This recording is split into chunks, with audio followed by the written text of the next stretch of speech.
श्री स्वामी समर्थ. जय जय स्वामी समर्थ. अवधूत चिंतन श्री गुरुदेव दत्त. तुमचं सर्वांचं स्वामी समर्थ या चॅनेलमध्ये अगदी मनापासून स्वागत.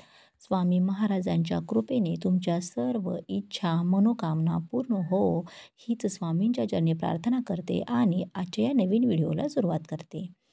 18 नोव्हेंबरला सोमवारी संकष्टी चतुर्थी आलेली आहे. तर हिला गणाधीप संकष्टी चतुर्थी असं म्हणलं जातं, कारण कृष्ण आणि शुक्ल पक्षातील चतुर्थीची ती ही गणेशाला समर्पित असते. कार्तिक महिन्यातील कृष्ण पक्षातील चतुर्थी ही गणाधीप संकष्टी चतुर्थी म्हणून ओळखली जाते.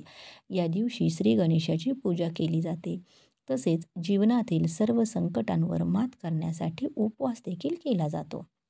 असं म्हटलं जातं की गणाधीप संकष्टी चतुर्थीचे व्रत केल्याने व्यक्तीला बाप्पांची विशेष कृपा प्राप्त होते. श्री गणेशाची पूजा अर्चना केली, या व्रताचा संकल्प केला तर त्यामुळं आपल्याला सुख आणि सौभाग्य देखील प्राप्त होतं. या दिवशी मनोभावे व्रत केल्यामुळं आपले सर्व संकटांपासून मुक्ती मिळते. तसंच दर महिन्यामध्ये संकष्टी चतुर्थी ही येत असते, परंतु आपण ही जर संकष्टी चतुर्थी जर केली तर आपली जे काही कर्ज आहे तर कर्जातून आपली मुक्तता होत असते. आता गणपती बाप्पा हे विघ्नहरण करणारे देवता म्हणून ओळखले जातात आणि म्हणून या दिवशी काही प्रभावी उपाय केले जातात. आज या व्हिडिओमध्ये मी तुम्हाला एक अतिशय प्रभावी असा उपाय सांगणार आहे. या गणाधीप संकष्टी चतुर्थीच्या दिवशी आपल्याला मसूर डाळीचा हा उपाय करायचा आहे आणि हा उपाय केल्याने घरात चहूबाजूने पैसा येऊ लागेल, कर्ज फिटत जाईल आणि जे काही 7 पिढ्यांचं दारिद्र्य असेल तर तेही नष्ट होऊन कठीणातील कठीण इच्छा देखील पूर्ण होईल. असा एक उपाय हा व्हिडिओमध्ये आज मी तुमच्यासोबत शेअर करणार आहे. त्यामुळे तुम्ही हा व्हिडिओ स्किप न करता शेवटपर्यंत पहा आणि चॅनेलवरती नवीन असाल तर चॅनेलला सबस्क्राईब करा आणि असेच माहितीपूर्ण आणि नवनवीन व्हिडिओ पाहण्यासाठी बेल आयकॉनला देखील प्रेस करा आणि कमेंट बॉक्समध्ये ओम गण गणपती नमः नक्की लिहा. संकष्टी चतुर्थी म्हणजे संकट दूर करणारी तिथी. प्रत्येकाच्या जीवनामध्ये काही ना काहीतरी संकटे असतात, अडचणी असतात आणि ते दूर करण्याचा दिवस म्हणजे संकष्टी चतुर्थी. आता आज तुम्हाला जो उपाय सांगणार आहे तर हा उपाय तुम्ही चतुर्थीच्या दिवशी दिवसभरामध्ये कधीही करू शकता. म्हणजे अगदी सकाळपासून ते संध्याकाळपर्यंत जेव्हा जेव्हा तुम्हाला शक्य होईल तेव्हा हा तुम्हाला उपाय करायचा आहे.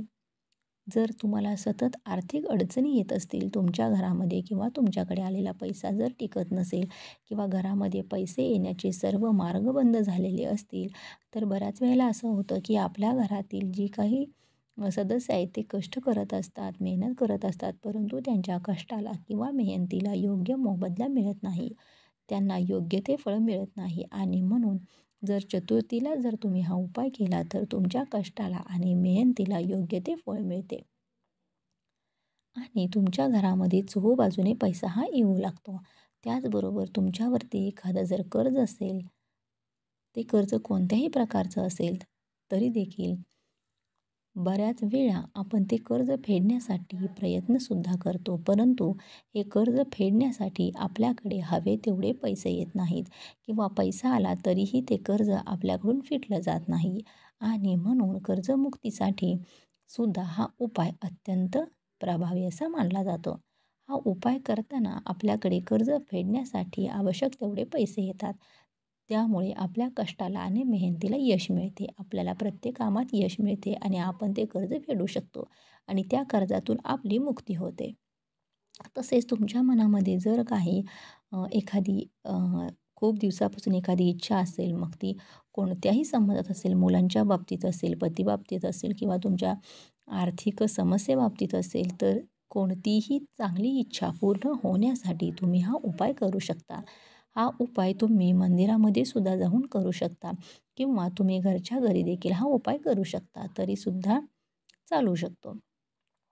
जर तुम्ही घरी करणार असाल तर तुमच्या घरामध्ये गणपती बाप्पांची फोटो किंवा मूर्ती असायला हवी आणि जर तुमच्या घरामध्ये मूर्ती आणि फोटो नसेल तर तुम्हाला एक नवीन सुपारी आणायची आहे आणि त्या सुपारीला गणपती बाप्पांचं प्रतीक मानून त्या सुपारीची विधिवत पूजा करून तुम्हाला त्या सुपारीसमोर हा उपाय करायचा आहे. उपाय करण्यापूर्वी तुम्हाला सकाळी लवकर उठून स्नान करायचं आहे, स्वच्छ कपडे परिधान करायचे आहेत. यानंतर गणपती बाप्पांच्या मूर्तीवरती तुम्हाला शुद्ध पाण्याने आणि पंचामृताने अभिषेक करायचा आहे.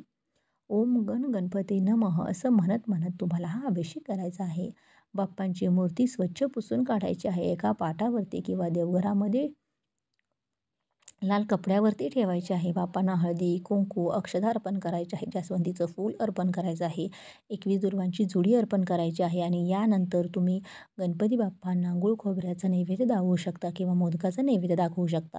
तुम्हाला हा उपाय करायचा आहे. तुम्हाला हा उपाय करताना तो प्रसन्न वातावरणामध्ये करायचा आहे. आपल्या सर्व इच्छा, मनोकामना पूर्ण करण्यासाठी हा उपाय करण्यासाठी तुम्हाला मसूर डाळ लागणार आहे. एक वाटीभर तुम्हाला मसूर डाळ घ्यायची आहे. एक केळीचं पान तुम्हाला लागणार आहे. त्या केळीच्या पानावरती तुम्हाला लाल पेनानं एक त्रिकोण काढायचा आहे आणि लाल पेन जर तुमच्याकडं नसेल तर थोडंसं कुंकू घ्या. त्या कुंकवामध्ये थोडंसं पाणी टाका आणि त्या गंधाने तुम्हाला ते केळीच्या पानावरती एक त्रिकोण काढायचा आहे. जर तुम्हाला केळीचं पान मिळालं नाही तर नागवेलीचं पान असतं किंवा ज्याला विड्याचं पान असं म्हणतात, ते पानसुद्धा तुम्हाला चालेल. त्या पानावरती तुम्हाला एक त्रिकोण काढायचा आहे. यानंतर तुम्हाला त्या त्रिकोणामध्ये जी वाटीभर मसूर डाळ घेतलेली आहे तर ती तुम्हाला टाकायची आहे. आता ती मसूर डाळ आपल्या उजव्या हाताने टाकायची आहे. उजव्या हाताच्या करंगळीजवळचं जे काही अनामिका बोट आहे त्याबरोबर जे मधलं बोट असतं आणि अंगठा या 3 बोटांनी तुम्हाला ही वाटीमधून डाळ घ्यायची आहे. ओम गण गणपती नमः, ओम गण गणपती नमः असं म्हणत तुम्हाला त्या त्रिकोणामध्ये टाकायची आहे. जेवढी डाळ त्रिकोणामध्ये बसेल तेवढी डाळ तुम्हाला त्यामध्ये मंत्र म्हणत म्हणत टाकायची आहे. यानंतर ही जी डाळ आहे ती त्रिकोणामध्ये टाकलेली आहे. तर हे पान आपल्याला गणपती बाप्पांच्या समोर ठेवायचं आहे. त्यावरती हळद, कुंकू, अक्षदा, फुले तुम्हाला अर्पण करायची आहेत. बाप्पांसमोर बसून तुम्हाला एक वेळा गणपती अथर्वशीर्षाचं पठण करायचं आहे. यानंतर दोन्ही हात जोडून तुम्हाला ज्या कारणासाठी हा उपाय केला असेल तर ती इच्छा तुम्हाला व्यक्त करायची आहे आणि ती पूर्ण होण्यासाठी तुम्हाला मनोभावे प्रार्थना देखील करायची आहे. संपूर्ण दिवसभर, रात्रभर ही डाळ तिथंच तुम्हाला ठेवायची आहे. दुसऱ्या दिवशी तुम्हाला ती डाळ किंवा त्यातली काही डाळ तुम्हाला गाईला किंवा पक्ष्यांना खाऊ घालायची आहे आणि काही डाळ आहे तर ती तुम्हाला तुमच्या पुन्हा डाळीच्या डब्यामध्ये टाकून द्यायची आहे. प्रत्येक चतुर्थीला तुम्ही हा उपाय करत चला. हा उपाय केल्याने 100% तुमच्या जीवनातील जे काही अडथळे असतील, अडचणी असतील तर हे दूर होतील आणि तुम्हाला प्रत्येक कामामध्ये यश मिळेल.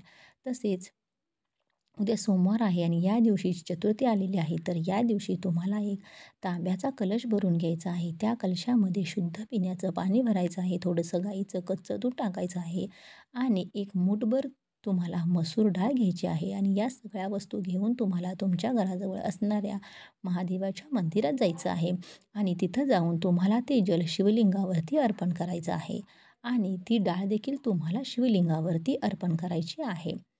आता बघा या दिवशी जो पण व्यक्ती महादेवाला मसूर डाळ अर्पण करतो त्या व्यक्तीच्या जीवनातील सर्व दुःख, कष्ट, संकटे हे निघून जात असतात. त्याला प्रत्येक कामात यश मिळते आणि सर्व कामना पूर्ण होतात. म्हणून तुम्ही हा उपायसुद्धा करायचा आहे. तर अशा पद्धतीनं तुम्हाला हा मसूर डाळीचा उपाय करायचा आहे.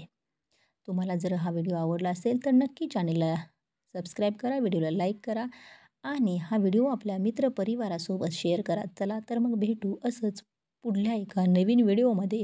तोपर्यंत सर्वांना श्री स्वामी समर्थ. जय जय स्वामी समर्थ.